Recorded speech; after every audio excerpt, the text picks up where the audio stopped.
Great. Well, my name is Jordy Izzard, and I'm an Alumni Relations Officer at SAIS, and I'm here with Chester Crocker, who received his master's degree from SAIS in Washington, D.C. in 1965, and then went on to get his Ph.D., graduating with his Ph.D. in 1969. And today's date is March 30th, 2012, and it's a pleasure to have you here, and we appreciate your time. Good to be with you. Great. And it's going to be kind of a conversation, and I'll just start with kind of what brought you to SAIS originally. Well, let's see. I was interested in the possibility of doing both a doctorate and doing the kind of preparation that would be a good start for going into public service, and I wasn't sure which would be the likely career path for me. So I wanted a place that had some relevance or some relationship with the major power centers of the country. And I applied to schools in Boston and New York and in Washington. So, and SAIS was the one that I applied to in Washington. I chose it, I think, primarily because it was Washington and because it had strong African studies, which I was interested in.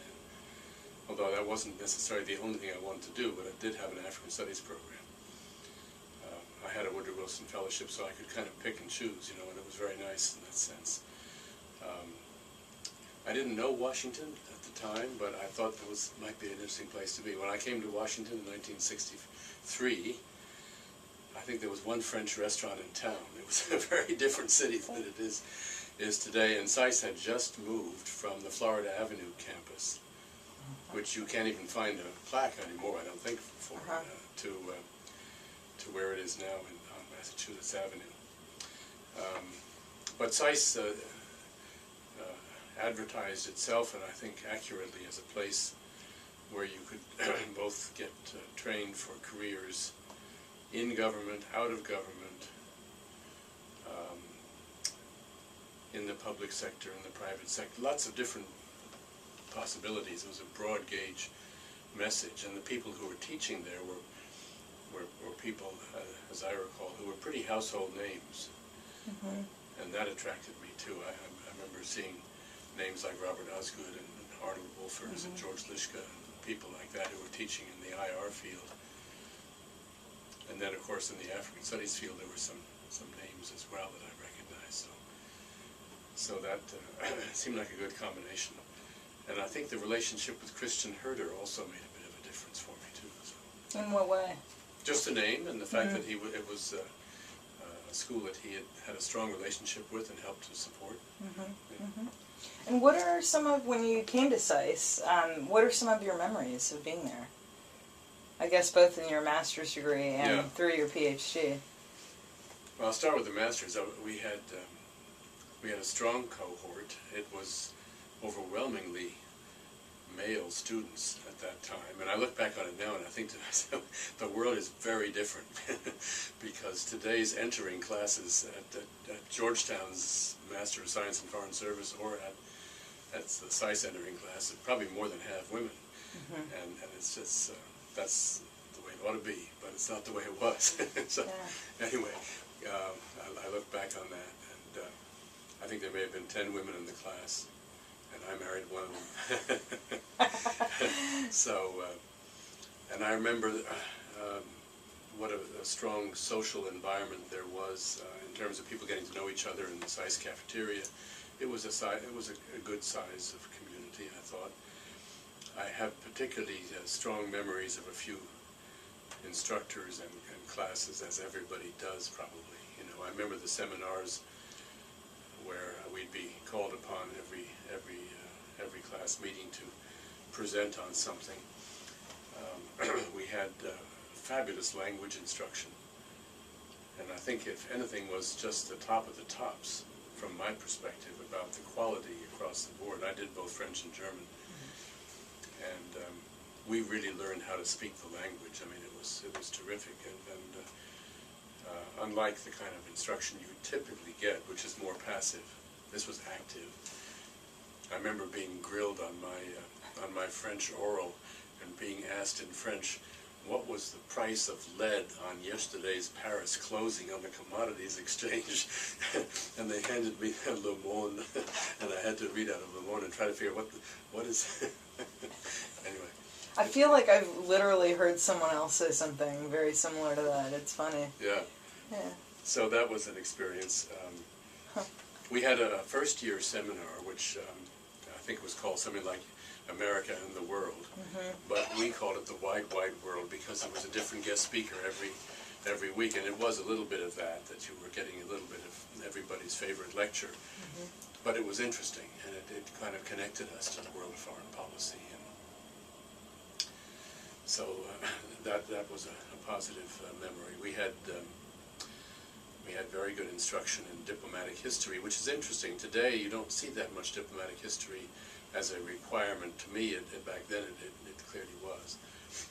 When I went on for the Ph.D., it was a very small number of students who went on. It still is, I think, a very small selection of people. SAIS doesn't seem to want to build it to a big program, and that's probably smart. So there were rather few of us in that. Would you say roughly 5 or something like that? Yeah, probably, in any given class, 5 or 6. And I remember how hard work it was to go for that, because we had to offer 5 comps, written comps, and each one of them lasted the better part of a day, and a lot of preparation, a lot of reading. And when you look back on things like that, I ask myself, where does my intellectual capital come from? And if I'm trying to give a lecture which relates to history or to comparative politics, I'm still living off the intellectual capital from preparing for those comps, because you really, really prepare for those comps. Otherwise you're going to be at sea. So those are just a few thoughts about the place at the time. I mean, I can remember specific events taking place in the main auditorium in the main building in 1740. What's the auditorium called? Kenny Herder Auditorium? Yeah. The auditorium. I remember specific events taking place and being in the audience or on a panel, raising my hand and asking visiting VIPs questions, that kind of thing. There was a lot going on in that auditorium. And one or two of the people who came to speak became role models for me in my own career. So I remember that very clearly. Do you know who those people were? Or? One of them just retired and is now emeritus, and that's Bill Zartman, who has been a role model in many ways, both for his work on the international relations of Africa and the Middle East, and for his work on mediation, which is the field I teach in. So. Terrific. And tell us a little bit about when you graduated in 1969 with your doctorate. Tell us about your career and the path you chose. Well, a lot of things. One of the great advantages of a Washington-based school of SAIS's quality is that you're there and you're in immediate contact with networks that might be relevant in a career sense. And I got a call when I was doing a postdoc at SAIS and helping out on a research project with one of the professors there while I was thinking about what I would do next and looking around. Considering opportunities. I got a call from a SAIS professor, actually, who was working with Henry Kissinger on the National Security Council staff. Chet, this is Bob Osgood. There might be an opening over here on the staff if you'd be interested to come in and talk about it. That's the kind of thing that being in the right time at the right place, I'm very, very fortunate to have that opportunity. So I worked with Kissinger and the Kissinger staff for a couple of years. That's fascinating. Yeah. And then a couple of years of that was probably enough. I could have stayed on and maybe gone to other opportunities within the NSC context, but I had a call from the then dean at the Georgetown School of Foreign Service. Would I like to hear about a new program restructuring here at Georgetown? And it was the standing up of an upgraded full-time four-semester degree program called the Master of Science in Foreign Service program, which was recruiting for a new full-time administrator director. So I came and talked to Peter Crow and Pete Vakey, who was a diplomat in residence, and there are several other people here. And long story short, I came to Georgetown in 1972, and I've been here on and off ever since. I went into the State Department in the Reagan administration in the fall of, well, actually at Christmas 1980, and joined as Assistant Secretary of State for African Affairs in January of 81, and stayed there until April of 89, in the same job. I became the longest serving Assistant Secretary in the history of the State Department in any regional bureau. Had a fantastic experience with great colleagues and with super colleagues and excellent bosses too. Had the privilege of working for 7 of those years with George Shultz, which was a real privilege, a real honor. And then when I decided that enough was enough in the government, and it was time to actually earn a living, but also to get my life back, because that was the kind of job where you're working basically 24/7, 365. I was doing a very active, demanding mediation in Africa, in Southern Africa, and took a long time to get it done, but I got it done. Great. So congratulations. It was very, very exciting. We changed the history of that region with a lot of help from other people, not all by ourselves, but you know. And I decided to come back and write the story of what I've been doing, sort of a memoir, and maybe do a lecture or two. And before long, I was recruited back onto the faculty here. Having been in government that long, you can't keep a tenured position for 8.5 years on leave. It doesn't work that way in academia, you know. So, so I'd had to give up my tenured position on the Georgetown faculty in the mid-'80s, and then when I came back, they offered me a position, and we recruited, raised some money for it. So I've been here really ever since. And they gave you your tenure back? No, I didn't ask for my tenure. Oh, okay. Yeah, I didn't ask for my.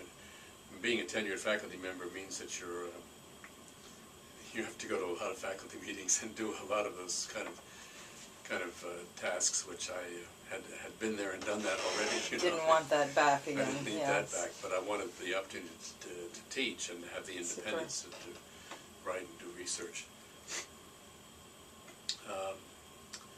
And the other thing I'd mention is that soon after I came here, I was asked if I'd like to join the board of the U.S. Institute of Peace, which is the country's leading institution for peacemaking, both in terms of research and in terms of practice. You may have seen their brand new headquarters on 23rd Street as you drive down to the Lincoln Memorial on the right-hand side, which we just moved into last year. And before long, I was chairman of the board of USIP and stayed on in that job for over 12 years. And on the board for 20 years, did a lot of my publishing through the USIP press, and focusing primarily on conflict management. How do you do it? Who does it? Who's best at doing what? And a series of collection of textbooks, edited textbooks, and authored textbooks on conflict management and mediation practice, some case studies and that sort of thing. So that's been a lot of what I've been doing recently, and I also do some work in the private sector. I serve on some public and private company boards, and I chair one private company board. Very interesting work. I really enjoy it, especially the private company board. Public company boards are a little bit less attractive perhaps than they used to be, simply because of all the regulatory overhang that affects them. But I'm sure that regulation probably needed, but it makes board service a little less interesting from my perspective. Anyway, I do a bunch of different things. I enjoy my work with the Global Leadership Foundation, GLF, which is an international collection of former leaders of different countries and at different levels who have no future political aspirations, but make their experience and their talents, if you like, available to current leaders who might be in a tough jam or need help or feel isolated, facing difficult challenges. And we work completely below the radar because current leaders do not want to be seen looking for help from former leaders, you know. But so we try to be discreet. But that's interesting work too. There's lots of things to do. I don't have one boss. I'm my only boss. I kind of like that. You're doing a lot of great things, though, but it's and fun. For a long time. Yeah, it's fun. I don't know if I would pass a course called retirement. I'm not looking forward to trying. So. Well, great. Well, you've done so many amazing things, and thank you for all you've done in the world and for SAIS. And kind of looking at current students today, what advice might you have for them as they're sort of embarking on their journey? Well, one thing I'd say is that unlike in the more distant past, today's career tracks tend not to be career-long tracks. People tend to move a lot. There's a lot of mobility, a lot of career mobility. At least there is in the U.S. I'm always struck when I travel abroad, particularly to Europe, but also the Middle East, Africa, and elsewhere, that there isn't that kind of mobility overseas, but there really is here. So, as you're considering opportunities, there are lots of fields which do not require a lifelong commitment, but there's some that probably do. And if you're going to think about going into the CIA or going to the State Department, or for that matter the military, I mean, you're talking about a career track that really has a track, and you want to respect that. Want to take it seriously. It's got its upside and its downside, but for the most part these fields are quite mobile. Another point I would make is that what really counts is who you're working with. It's not just what the title is or what the institution is, it's the individuals.